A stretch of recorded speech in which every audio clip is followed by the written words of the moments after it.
അച്യുതന്റെ ഗുണം കേട്ടാവോളമിച്ഛ മറ്റൊന്നിലും കൈവരാ നിർണയം.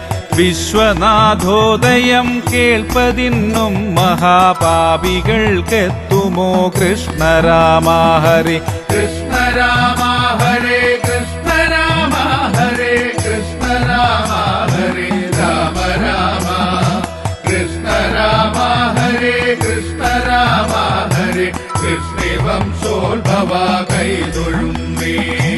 ആഭിമുഖ്യം വരും പുണ്യപൂരത്തിനാലാദിനാഥൻ കൃപലേശമുള്ളോർക്കുടൻ ശാപമുണ്ടായ ശേഷം പരീക്ഷിത്തിനങ്ങേശി പോൽ പണ്ടതും കൃഷ്ണ രാമ ഹരേ കൃഷ്ണ രാമ ഹരേ കൃഷ്ണ